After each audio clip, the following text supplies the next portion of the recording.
ओम नमो भगवते वासुदेवाय। आपका स्वागत है आपके अपने चैनल वास्तुगुरु में। आज का एपिसोड विष्णु भक्तों के लिए अत्यंत महत्वपूर्ण है। आज के एपिसोड में मैं फागुन मास के शुक्ल पक्ष को पड़ने वाली आमल की एकादशी का महात्म्य बताने जा रहा हूँ। साथ ही आमल की एकादशी व्रत की कथा भी सुनाऊंगा। जैसा कि पद्म पुराण में बताया गया है, वर्ष में 24 एकादशी होती है। यदि पुरुषोत्तम मास अथवा अधिक मास हो तो एकादशी व्रतों की संख्या बढ़कर के 26 हो जाती है। सभी 26 एकादशी व्रत की कथा एवं महात्म्य हमारे चैनल पर उपलब्ध है। आमल की एकादशी व्रत का महात्म्य सुनने से पहले हमारे चैनल को सब्सक्राइब, लाइक और शेयर करें एवं बेल आइकॉन जरूर दबाइए, जिससे आने वाले एपिसोड की जानकारी आपको मिलती रहे। यदि आप वास्तुशास्त्र से संबंधित किसी भी शंका का समाधान करना चाहते हैं तो स्क्रीन पर दिए गए नंबर पर व्हाट्सएप कर सकते हैं। आइए सबसे पहले जानते हैं एकादशी व्रत के बारे में। सामान्यतः व्रतों में सर्वोपरि एकादशी व्रत कहा गया है। जैसे नदियों में गंगा, प्रकाशक तत्वों में सूर्य, देवताओं में भगवान विष्णु की प्रधानता है, वैसे ही व्रतों में एकादशी व्रत की प्रधानता है। एकादशी व्रत के करने से सभी रोग दोष शांत होकर लंबी आयु, सुख शांति और समृद्धि की प्राप्ति तो होती ही है, साथ ही मनुष्य जीवन का मुख्य उद्देश्य भगवत प्राप्ति भी होती है। एकादश्याम न भुंजित पक्षयोरु भयोरपि।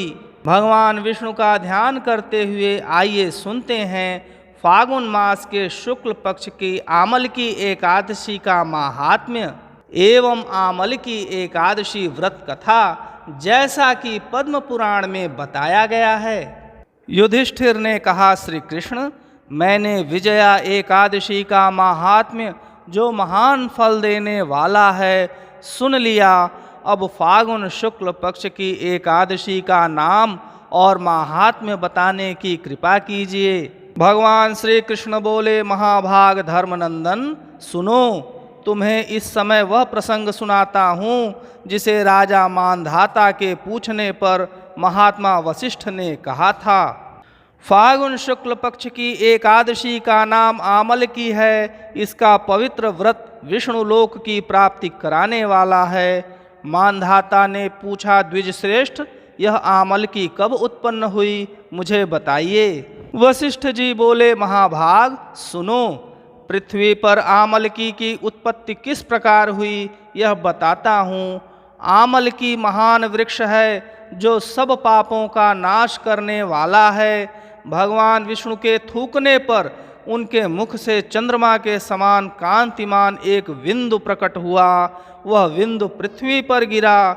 उसी से आमल की अर्थात आंवले का महान वृक्ष उत्पन्न हुआ। यह सभी वृक्षों का आदिभूत कहलाता है। इसी समय समस्त प्रजा की सृष्टि करने के लिए भगवान ने ब्रह्मा जी को उत्पन्न किया।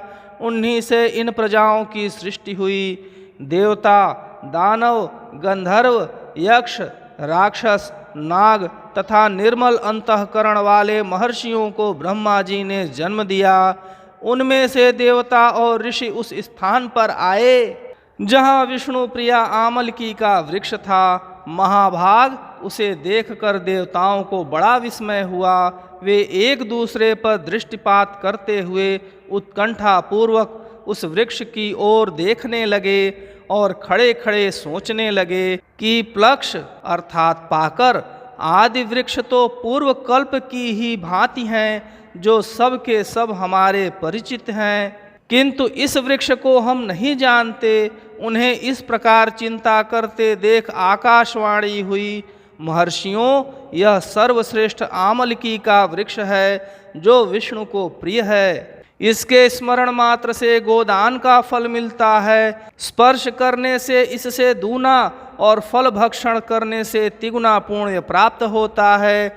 इसलिए सदा प्रयत्न पूर्वक आमल की का सेवन करना चाहिए। यह सब पापों को हरने वाला वैष्णव वृक्ष बताया गया है। इसके मूल में विष्णु, उसके ऊपर ब्रह्मा, स्कंध में परमेश्वर भगवान रुद्र, शाखाओं में मुनि, टहनियों में देवता, पत्तों में वसु, फूलों में मरुदगण तथा फलों में समस्त प्रजापति वास करते हैं। आमल की सर्वदेवमयी बताई गई है। तस्यामूले स्थितो विष्णुस्तर्दूर्ध्वं च पितामहः, स्कंधे च भगवान् रुद्रः संस्थितः परमेश्वरः, शाखासु मुनयः सर्वे प्रशाखासु च देवताः, पर्णेषु वसवो देवाः पुष्पेषु मरुतस्तथा, प्रजानां पतयः सर्वे फलेष्वेव व्यवस्थिताः, सर्वदेवमयी ह्येषा धात्री च कथिता मया। अतः विष्णु भक्त पुरुषों के लिए यह परम पूज्य है। ऋषि बोले, अव्यक्त स्वरूप से बोलने वाले महापुरुष, हम लोग आपको क्या समझें? आप कौन हैं? देवता हैं या कोई और? हमें ठीक ठाक बताइए। आकाशवाणी हुई, जो संपूर्ण भूतों के कर्ता और समस्त भुवनों के सृष्टा हैं, जिन्हें विद्वान पुरुष भी कठिनता से देख पाते हैं, वही सनातन विष्णु मैं हूँ। देवाधिदेव भगवान विष्णु का कथन सुनकर उन ब्रह्म कुमार महर्षियों के नेत्र आश्चर्य से चकित हो उठे। उन्हें बड़ा विस्मय हुआ। वे आदि अंतर रहित भगवान की स्तुति करने लगे। ऋषि बोले, संपूर्ण भूतों के आत्मभूत आत्मा एवं परमात्मा को नमस्कार है। अपनी महिमा से कभी च्युत न होने वाले अच्युत को नित्य प्रणाम है। अंतर रहित परमेश्वर को बारंबार प्रणाम है। दामोदर कवि सर्वज्ञ और यज्ञेश्वर को नमस्कार है। मायापते आपको प्रणाम है। आप विश्व के स्वामी हैं, आपको नमस्कार है। ऋषियों के इस प्रकार स्तुति करने पर भगवान श्री हरि संतुष्ट हुए और बोले, महर्षियों, तुम्हें कौन सा अभीष्ट वरदान दूं? ऋषि बोले, भगवान, यदि आप संतुष्ट हैं तो हम लोगों के हित के लिए कोई ऐसा व्रत बतलाइए जो स्वर्ग और मोक्ष रूपी फल प्रदान करने वाला हो। जो स्वर्ग और मोक्ष रूपी फल प्रदान करने वाला हो। श्री विष्णु बोले, महर्षियों, फागुन शुक्ल पक्ष में यदि पुष्य नक्षत्र से युक्त द्वादशी हो तो वह महान पुण्य देने वाली और बड़े बड़े पातकों का नाश करने वाली होती है। द्विजवरों, उसमें जो विशेष कर्तव्य है उसको सुनो। आमल की एकादशी में आंवले के वृक्ष के पास जाकर वहाँ रात्रि में जागरण करना चाहिए। इससे मनुष्य सब पापों से छूट जाता है और सहस्त्र गोदानों का फल प्राप्त करता है। विप्रगण, यह व्रतों में उत्तम व्रत है जिसे मैंने तुम लोगों को बताया है। ऋषि बोले, भगवान, इस व्रत की विधि बतलाइए। यह कैसे पूर्ण होता है? इसके देवता, नमस्कार और मंत्र कौन कौन से बताए गए हैं? उस समय स्नान और दान कैसे किया जाता है? पूजन की कौन सी विधि है तथा उसके लिए मंत्र क्या है? इन सब बातों का यथार्थ रूप से वर्णन कीजिए। भगवान विष्णु ने कहा, द्विजवरों, इस व्रत की जो उत्तम विधि है उसको श्रवण करो। एकादशी को प्रातःकाल दंत धावन करके यह संकल्प करें कि हे पुंडरीकाक्ष, हे अच्युत, मैं एकादशी को निराहार रहकर दूसरे दिन भोजन करूँगा। आप मुझे शरण में रखें। ऐसा नियम लेने के बाद पतित, चोर, पाखंडी, दुराचारी, मर्यादा भंग करने वाले तथा गुरु पत्नी गामी मनुष्यों से वार्तालाप न करें। अपने मन को वश में रखते हुए नदी में, पोखरे में, कुएं पर अथवा घर में ही स्नान करें। स्नान के पहले शरीर में मिट्टी लगाएं। मृत्तिका लगाने का मंत्र, अश्वक्रांते रथक्रांते विष्णुक्रांते वसुंधरे, मृत्तिके हर में पापम जन्म कोट्याम समर्जितम। वसुंधरे, तुम्हारे ऊपर अश्व और रथ चला करते हैं तथा वामन अवतार के समय भगवान विष्णु ने भी तुम्हें अपने पैरों से नापा था। मृत्तिके, मैंने करोड़ों जन्मों में जो पाप किए हैं, मेरे उन सब पापों को हर लो। स्नान मंत्र। त्वं मातः सर्वभूतानां जीवनं तत्तु रक्षकं स्वेदजोद्भिज्जजातीनां रसानां पतये नमः। स्नातोऽहं सर्वतीर्थेषु हृत्प्रस्रवणेषु च नदीषु देवखातेषु इदं स्नानं तु मे भवेत्। जल की अधिष्ठात्री देवी, मातः तुम संपूर्ण भूतों के लिए जीवन हो, वही जीवन जो स्वेदज और उद्भिज्ज जाति के जीवों का भी रक्षक है। तुम रसों की स्वामिनी हो, तुम्हें नमस्कार है। आज मैं संपूर्ण तीर्थों, कुंडों, झरनों, नदियों और देव संबंधी सरोवरों में स्नान कर चुका। मेरा यह स्नान उक्त सभी स्नानों का फल देने वाला हो। विद्वान पुरुषों को चाहिए कि वह परशुराम जी की सोने की प्रतिमा बनवाए। प्रतिमा अपनी शक्ति और धन के अनुसार 1 या आधे मासे सुवर्ण का होना चाहिए। स्नान के पश्चात घर आकर पूजा और हवन करें। इसके बाद सब प्रकार की सामग्री लेकर आंवले के वृक्ष के पास जाएं। वहाँ वृक्ष के चारों ओर की जमीन झाड़ बुहार लीप पोत कर शुद्ध करें। शुद्ध की हुई भूमि में मंत्र पाठ पूर्वक जल से भरे हुए नवीन कलश की स्थापना करें। कलश में पंचरत्न और दिव्य गंध आदि छोड़ दें। श्वेत चंदन से उसको चर्चित करें। कंठ में फूल की माला पहनाएं। सब प्रकार के धूप की सुगंध फैलाएं। जलते हुए दीपकों की श्रेणी सजा कर रखें। तात्पर्य यह कि सब ओर से सुंदर एवं मनोहर दृश्य उपस्थित करें। पूजा के लिए नवीन छाता, जूता और वस्त्र भी मंगा कर रखें।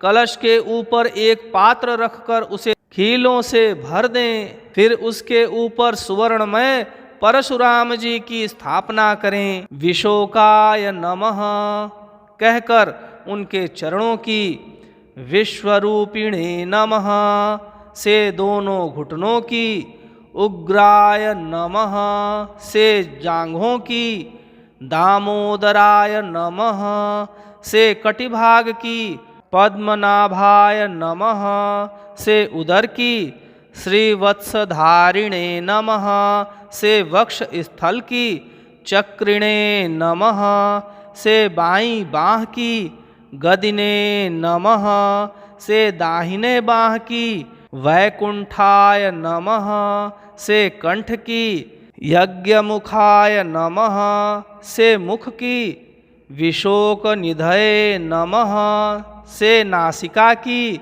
वासुदेवाय नमः से नेत्रों की, वामनाय नमः से ललाट की, सर्वात्मने नमः से संपूर्ण अंगों तथा मस्तक की पूजा करें। ये ही पूजा के मंत्र हैं। तदनंतर भक्ति युक्त चित्त से शुद्ध फल के द्वारा देवाधिदेव परशुराम जी को अर्घ्य प्रदान करें। अर्घ्य का मंत्र इस प्रकार है। नमस्ते देव देवेश जामदग्न्य नमोस्तुते गृहाणार्घ्यमिमं दत्तमामलक्यायुतं हरे। देव देवेश्वर जमदग्नि नंदन श्री विष्णु स्वरूप परशुराम जी आपको नमस्कार है, नमस्कार है। आंवले के फल के साथ दिया हुआ मेरा यह अर्घ्य ग्रहण कीजिए। तदनंतर भक्ति युक्त चित्त से जागरण करें। नृत्य, संगीत, वाद्य, धार्मिक उपाख्यान तथा श्री विष्णु संबंधिनी कथा वार्ता आदि के द्वारा वह रात्रि व्यतीत करें। उसके बाद भगवान विष्णु के नाम ले लेकर आमल की वृक्ष की परिक्रमा 108 या 28 बार करें। फिर सवेरा होने पर श्री हरि की आरती करें। ब्राह्मण की पूजा करके वहाँ की सब सामग्री उसे निवेदन कर दें। परशुराम जी का कलश, 2 वस्त्र, जूता आदि सभी वस्तुएं दान कर दें और यह भावना करें कि परशुराम जी के स्वरूप में भगवान विष्णु मुझ पर प्रसन्न हों। तत्पश्चात आमलकी का स्पर्श करके उसकी प्रदक्षिणा करें और स्नान करने के बाद विधिपूर्वक ब्राह्मणों को भोजन कराएं। तदनंतर कुटुंबियों के साथ बैठकर स्वयं भी भोजन करें। ऐसा करने से जो पुण्य होता है वह सब बतलाता हूँ, सुनो। संपूर्ण तीर्थों के सेवन से जो पुण्य प्राप्त होता है तथा सब प्रकार के दान देने से जो फल मिलता है वह सब उपर्युक्त विधि के पालन से सुलभ होता है। समस्त यज्ञों की अपेक्षा भी अधिक फल मिलता है, इसमें तनिक भी संदेह नहीं है।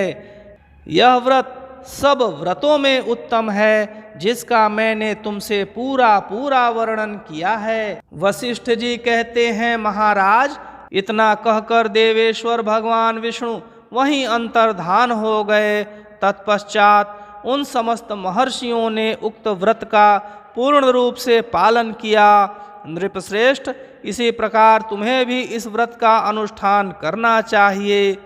भगवान श्री कृष्ण कहते हैं, युधिष्ठिर, यह दुर्धर्ष व्रत मनुष्यों को सब पापों से मुक्त करने वाला है। आप परम सौभाग्यशाली हैं कि आमल की व्रत की कथा आपने सुनी एवं उसका माहात्म्य भी जाना, जैसा कि पद्म पुराण में कहा गया है। सभी प्रकार की धार्मिक कथाओं को प्रामाणिक रूप से सुनने के लिए देखते रहिए आपका अपना चैनल वास्तुगुरु। ओम नमो भगवते वासुदेवाय।